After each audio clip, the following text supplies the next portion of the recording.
Kisah Sang Penakluk. Lanjut lagi, jangan lupa like, komen dan share cerita ini ke media sosial yang sahabat punya. Terima kasih. Bab 587-588. Malam Laut Cina Selatan kembali datang dengan tenang. Di malam hari, stasiun kereta api Laut Cina Selatan tampak tertib. Lebih dari 100 siswa dari sekolah menengah pertama Linhai No. 1 berbaris rapi untuk menaiki kereta dari Laut Cina Selatan ke Linhai. Meskipun para siswa ini masih sedikit enggan, mereka tetap harus mengucapkan selamat tinggal pada perjalanan liburan mereka. Saat kereta berhenti, Lin Sailing menatap langit malam Laut Cina Selatan dengan pikiran yang berat. Pandangannya sangat rumit. Pada saat yang sama, villa keluarga Rong di Laut Cina Selatan, meja kerja lelaki tua Rong Tian Ao berantakan. Ada beberapa foto di atasnya. Anak-anak muda di foto-foto itu cantik, bukan yang lain, tetapi Kevin Ye. Tidak masuk akal. Benar-benar tidak masuk akal. Itu benar-benar dia. Itu benar-benar di bawah komandonya. Aku tidak menyangka, dalam 20 tahun terakhir, keluargaku telah membesarkan serigala bermata putih seperti itu. Rong Tian begitu bangga hingga seluruh tubuhnya menggigil. Dia begitu marah hingga semua yang ada di depannya akan terbakar habis. Di mana binatang buas Rong Dinghai? Di mana dia sekarang?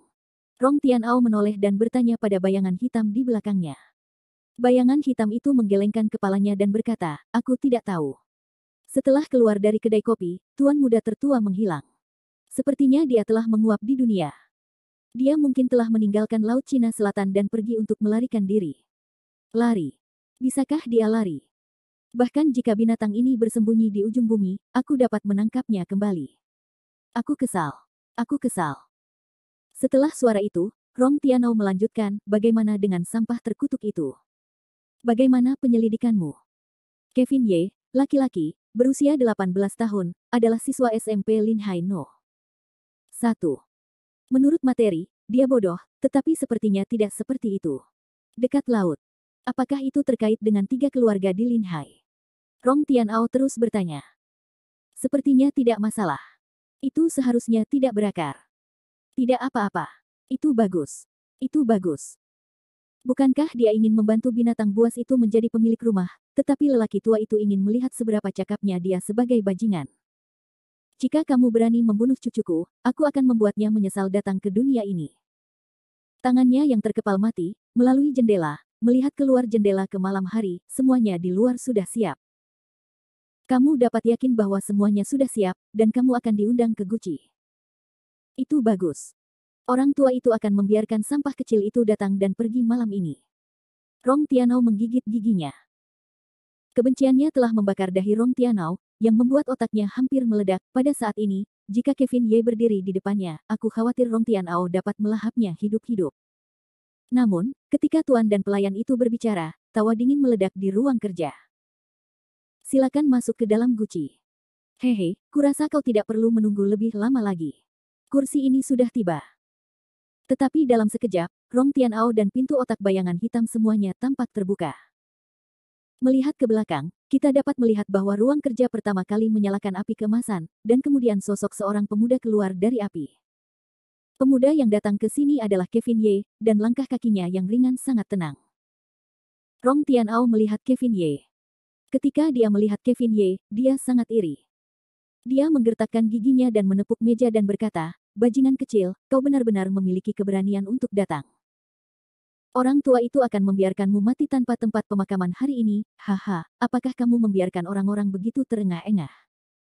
Cucu laki-lakimu yang bodoh seperti ini, dan begitu juga kamu. Kelihatannya sama persis, bahkan dengan sifat yang sama. Kevin Ye mencibir pelan. Bajingan, kamu ingin mati.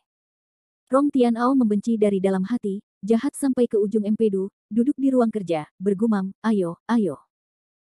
Kevin Ye tidak sabar dan tidak sabar. Dia dengan lembut bersandar di meja Rong Tianao, mengeluarkan sebatang rokok dari tubuhnya dan mengisapnya dengan tajam. Melihat tidak ada gerakan di luar pintu, Kevin Ye Chai berkata sambil tersenyum, jangan repot-repot, orang tua.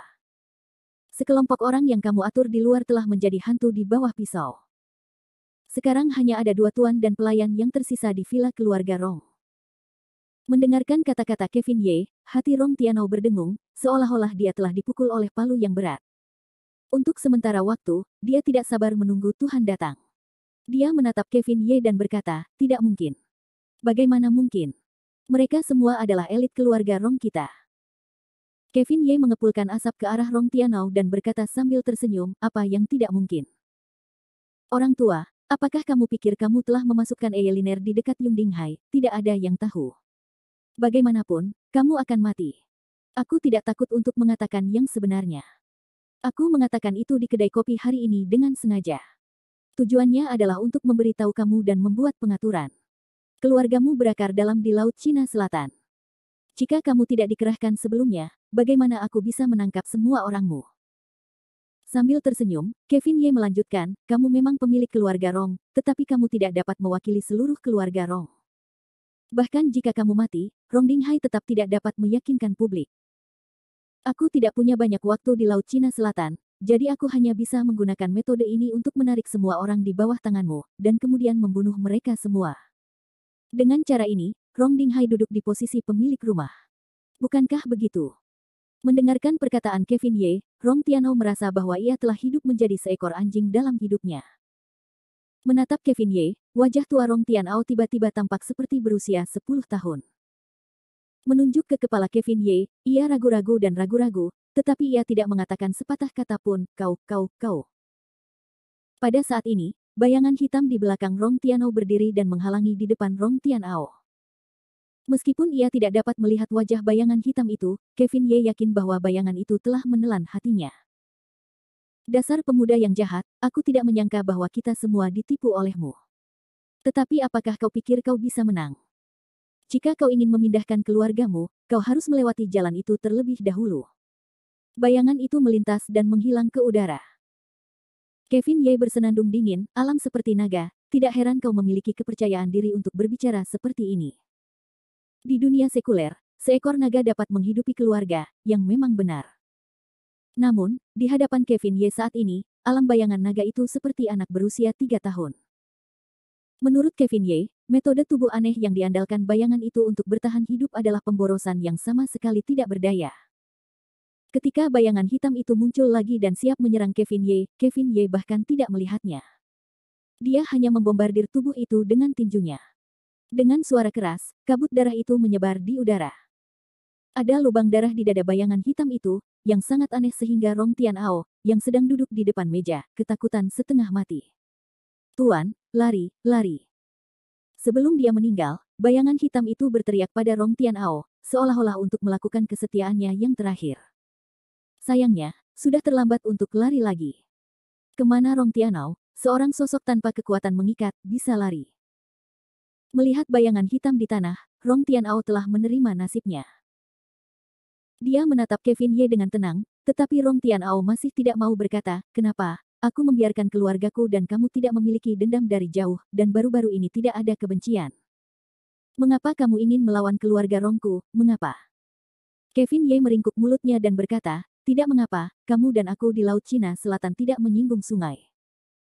Sayang sekali cucu kesayanganmu begitu bodoh sehingga dia bahkan jatuh cinta pada wanitaku, jadi aku tidak bisa menahannya. Kamu dan cucu kesayanganmu menghilang bersama. Aku selalu takut akan masalah. Untuk menghindari kamu menatapku seperti lalat, aku harus membiarkanmu mengganti tuan rumah. Itu sangat sederhana. Rong Tianao sudah putus asa dan bergumam, wanita lagi. Ini adalah emosi terbesar Rong Tianao dalam hidupnya, dan aku khawatir ini juga yang terakhir. Karena saat berikutnya, Rong Tianao telah menjadi mayat. Bagi Rong Tianao, seorang sosok tua seperti itu, Kevin Ye tidak terlalu mempermalukannya. Dia hanya menyentuh alis Rong Tianao dan membiarkannya mati dengan cara yang begitu nyaman. Tidak seorang pun tahu bahwa seluruh keluarga Rong telah menjadi kota mati malam ini. Setelah menyingkirkan semua rintangan di posisi Rong Dinghai, Kevin Ye tidak pergi dengan tergesa-gesa, tetapi bersandar di jendela ruang kerjanya, merokok dengan tenang, seolah-olah sedang menunggu seseorang. Melihat malam di luar jendela, Kevin Ye tiba-tiba terkekeh dan berkata, apakah terlalu berlebihan untuk membunuh begitu banyak orang di keluarga Rong demi menetap di beberapa hotel? Atau apakah iblis dalam diriku tidak terkendali dan mulai mendominasi pembunuhanku? Merasakan hidungnya dengan canggung, Kevin Ye menggelengkan kepalanya dan berkata, hanya saja itu adalah ide yang sia-sia untuk memikirkannya. Pokoknya, semuanya sudah mati. Pada akhirnya, aku dan keluarga Rong berada dalam situasi yang tidak akan pernah mati. Untuk menghindari masalah, lebih baik mengirim mereka ke jalan secepat mungkin. Sambil berkata, mulut Kevin Ye dipenuhi dengan senyum menyeramkan, karena sudah datang, jangan bersembunyi dan bersembunyi, masuklah. Di pintu ruang kerja keluarga Rong, suara langkah kaki terdengar menghentak, tetapi pelan dan menakutkan. Siapa yang bukan Rong Dinghai yang datang dari luar? Karena dia berjalan jauh dari gerbang villa, hati Rong Dinghai tidak dapat menghentikan rasa takutnya, karena ada terlalu banyak mayat di luar halaman, semuanya adalah keluarga elit Rong. Namun, hati Rong Dinghai tidak dapat menghentikan keterkejutannya, karena dia tampaknya melihat bahwa dia hanya berjarak satu langkah dari kursi. Ketika Rong Dinghai masuk ke ruang kerja, dia melihat dua mayat di ruang kerja, dan ketakutan serta kegembiraan hati Rong Dinghai juga mencapai klimaks. Melihat Kevin Ye, yang dengan santai dan bebas merokok di dekat jendela, Rong Dinghai bergegas melangkah maju. Rasa takut yang muncul dari hatinya membuat Rong Dinghai tidak berani bersikap berani di depan Kevin Ye, dan menundukkan kepalanya dan berkata, Ye Sao. Pria di depannya dengan cepat membantai semua orang di keluarga Rong, termasuk kakeknya yang tak terjangkau. Bagaimana Rong Dinghai bisa menahan kekuatan ini? Melihat Rong Dinghai, Kevin Ye melambaikan tangannya dan berkata, baiklah, jangan bicara tentang hal-hal yang sopan. Apa yang telah kita lakukan hanyalah kesepakatan. Sekarang chip saya telah terbayar. Selanjutnya, terserah Anda. Saya harap Anda tidak mengecewakan saya. Ya, Ye Sao, harap yakinlah. Dalam 1 bulan, oh, tidak, dalam setengah bulan, aku akan membuat seluruh Laut Cina Selatan penuh dengan emas dan batu giok. Kevin Ye terkekeh dan berkata, saya harap Anda dapat mengingat apa yang Anda katakan. Oh, omong-omong, ada si Laoki. Saya akan membawa orang ini. Jika Anda ingin dia menjadi juru bicara Nanhai, saya akan menemuinya jika ada yang salah.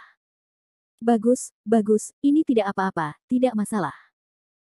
Berbalik dengan lembut, Kevin Ye mengulurkan tangan dan tanpa sengaja menepuk bahu Rong Dinghai. Baiklah, saatnya saya pergi.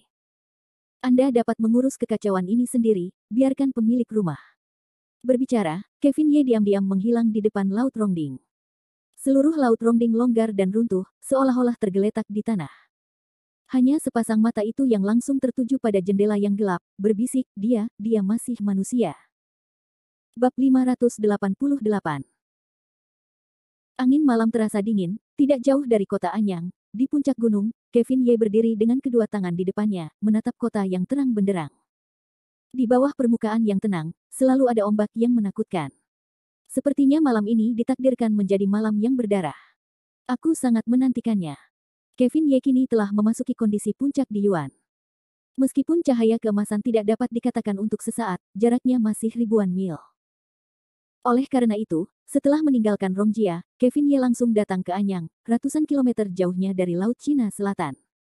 Dalam beberapa hari terakhir, kota Anyang tidak damai. Kita sering melihat sekelompok besar polisi di siang hari. Saat malam tiba, Anyang menjadi lebih ganas. Anggota geng lokal geng naga api Anyang berjumlah ratusan orang, seringkali membawa senjata, tampaknya sedang mencari sesuatu. Tokoh-tokoh berpengaruh di Anyang dapat dilihat dari angin dalam beberapa hari terakhir bahwa Anyang telah mengalami kekacauan besar baru-baru ini. Baik orang kulit hitam maupun kulit putih pergi bersama. Entahlah mereka ini orang macam apa, dan mereka menembus hari. Sebagai penggagas tirai, Howard Zhang akhir-akhir ini menjalani kehidupan yang menyedihkan. Seluruh wilayah Anyang diblokir. Howard Zhang dan putranya yang ke-8 yang terluka tidak dapat masuk atau mundur. Mereka melarikan diri dengan gila-gilaan. Mereka dipukuli dan dibunuh di mana-mana, yang lebih menyakitkan daripada para penjahat yang dicari.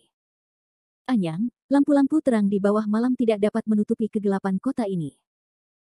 Di bawah lubang jembatan, dua orang muda yang tergesa-gesa tidak berdaya untuk bersembunyi. Mereka compang camping dan berlumuran darah. Mereka tampak sangat malu. Salah satunya adalah Howard Zhang, dan yang lainnya adalah Lao Ba, yang telah terluka parah. Memegang Lao Ba, dia dengan lembut bersandar pada pilar di bawah lubang jembatan. Mata Howard Zhang merah. Lao Lin, tunggu, Lao Lin, saat ini, kamu tidak bisa tidur, kamu tidak bisa tidur, kamu tidak bisa bangun begitu kamu tidur. Lao Lin, tahukah kamu? Tian Jiao sudah pergi ke Laut Cina Selatan. Kakak laki-lakiku Ye bisa segera datang ke sini. Saat ini, kamu tidak bisa melihat apapun yang terjadi. Lao Ba mendengar suara Howard Zhang, membuka matanya sedikit dan tersenyum pahit. Lao Zhang, jangan khawatirkan aku, kamu masih bisa melarikan diri. Kembalilah. Ketika kamu kembali, tolong beritahu Tuan bahwa aku tidak bisa menyelesaikan kontrak 10 tahun. Juga, demi aku, beritahu Tian Jiao, aku tidak bisa menemaninya lagi. Kata-kata Lao Ba sepertinya adalah kata-kata terakhirnya. Howard Zhang, bagaimanapun, meraung dengan suara rendah dan marah, omong kosong apa yang kau maksud, Lao Lin, kau dan Lao Liu adalah saudaraku. Aku adalah saudara baik Howard Zhang sepanjang hidupku. Aku tidak akan meninggalkanmu sendirian. Aku percaya padaku, aku bisa membawamu keluar dari tempat ini, kau percaya padaku atas kata-kata Howard Zhang, Lao Ba hanya berada di awan, sampai beberapa suara di belakangnya tidak terdengar sama sekali. Howard Zhang menolak untuk menerima hidupnya dan mengguncang Lao Ba dengan putus asa. Lao Lin, bangun, Lao Lin, bangun. Pada saat ini, sekelompok orang dari Wuyang, di sisi lain gua jembatan, datang. Howard Zhang bermata dingin dan melihat bahwa ada sekitar 50 atau 60 orang. Mereka semua mengenakan pakaian tanpa lengan dan memegang orang-orang di tangan mereka. Di bawah sinar bulan, gerombolan itu melangkah maju menuju Howard Zhang dan Lao Ba. Sekelompok orang mengelilingi Howard Zhang dan Lao Ba. Ma Zai yang memimpin melihat penampilan Howard Zhang yang menyedihkan dan berkata, sudah, kalian berdua bajingan kecil bisa bersembunyi. Kalian telah menemukan tempat seperti itu. Nah, di sana ada jembatan dan air, yang merupakan tempat pemakaman yang bagus. Kemudian, kuda yang memimpin melambaikan batang besinya dan berkata, anak-anak kecil, mari kita pergi bersama dan memotong anak ini hidup-hidup. Pemimpin memiliki perintah. Siapapun yang dapat membunuh anak ini, dan hadiahnya adalah 100.000 yuan. Di dunia ini, tidak ada satu atau dua orang yang terbuka terhadap uang. Mereka mendengar bahwa ada hadiah 100.000 yuan. Mereka bergegas ke Howard Zhang dan Lao Ba seperti mereka tidak ingin mati. Saat ini, Howard Zhang tidak merasa setengah takut. Dia hanya menatap dingin ke arah sekelompok semut. Kemudian dia berdiri dari tanah, membawa Lao Ba di belakangnya, dan berkata dengan senyum masam, Lao Lin, ini pertama kalinya kita harus bertarung bersama lagi. Made, itu sangat ulet. Aku akan melihat kapan kamu bisa melawan. Ayo maju bersama. Nomor 50 atau 60, dengan parang dan tongkat di tangan mereka, menyerbu Howard Zhang atas perintah. Semua senjata dingin menghantam Howard Zhang seperti air pasang. Menghadapi begitu banyak orang dan begitu banyak senjata, Howard Zhang tidak melawan, mengandalkan tubuh ganas klan penyihir kuno untuk melawan. Setelah ding-ding-dang, seluruh otot tubuh Howard Zhang meledak, dapat dikatakan bahwa pedang itu tidak sebagus. Howard Zhang menstabilkan 8 orang di belakangnya dengan satu tangan, dan dengan tinju besar di tangan lainnya, dia memukul kuda-kuda itu. Saat ini, Howard Zhang sama sekali tidak memiliki rutinitas. Ketika seorang sosok dipukul oleh tinju yang kuat, dia jatuh ke tanah dengan lebih banyak darah. Kemarahan para penyihir kuno tidak dapat dilawan oleh beberapa orang biasa. Howard Zhang jatuh ke tanah satu persatu. Saat ini, Howard Zhang sama sekali bukan manusia. Dia kebal. Dia semakin berani dalam perang. Dia melihat orang-orangnya sendiri diledakkan oleh tinju besar. Ma Zai yang memimpin, yang baru saja memamerkan kekuatannya, mundur lagi dan lagi. Mengerikan. Mengerikan. Monster macam apa itu? Tidak bisakah dia dibunuh? Setelah beberapa saat tinju acak, Howard Zhang menjatuhkan orang No. 50 dan No. 60 dengan kekuatan menghancurkan yang layu dan dekaden. Napas yang keras tidak bermaksud untuk berhenti. Matanya merah dan merah darah. Howard Zhang seperti iblis yang haus darah saat ini. Tidak, jangan bunuh aku, jangan bunuh aku. Kuda yang memimpin tidak bisa berlari, jadi dia ditendang ke tanah oleh Howard Zhang. Kemudian Howard Zhang menendangnya dengan keras di dadanya, dan kuda itu tiba-tiba pingsan dengan darah. Sampah. Howard Zhang mendengus dengan keras. Dia mencengkeram 8 tua di belakangnya. Dia bahkan tidak melihat para gangster yang mengerang dan pergi. Jika Howard Zhang berada dalam situasi seperti itu beberapa hari yang lalu, dia mungkin akan bingung. Namun dalam beberapa hari terakhir di Anyang, Howard Zhang telah mengalami terlalu banyak pengejaran. Seperti pengejaran semacam ini, tidak kurang dari selusin permainan, Howard Zhang menjadi mati rasa dan terbiasa dengannya. Di bawah jembatan yang gelap, saat ini, sepasang mata menatap punggung Howard Zhang. Mata itu penuh dengan kesenangan. Tutut, pada akhirnya, suku penyihir kuno adalah ras yang lebih kuat dalam Perang Vietnam. Sayang sekali Haozi memiliki banyak prestasi, tetapi pengalaman tempurnya yang sebenarnya masih terlalu lemah. Sepertinya kita masih perlu memperkuatnya setelah kembali kali ini. Setelah itu, matanya tidak dapat menahan diri untuk tidak menyapu para penjahat yang telah jatuh di seluruh lubang jembatan dan mencibir, kebaikan adalah kebajikan, tetapi kebaikan kepada musuh adalah kekejaman terhadap diri sendiri. Bagaimana mungkin belalang-belalang ini menakuti harimau di belakang mereka? Haozi masih terlalu berhati lembut. Tidak mungkin melakukan ini. Ketika suara itu turun, gua jembatan, yang masih berdengung dan berderak, langsung sunyi. 50 atau 60 mayat disusun dengan rapi, membentuk kata mati yang besar. Malam Anyang masih dingin, tetapi Anyang malam ini, dengan sedikit pembunuhan dalam dinginnya.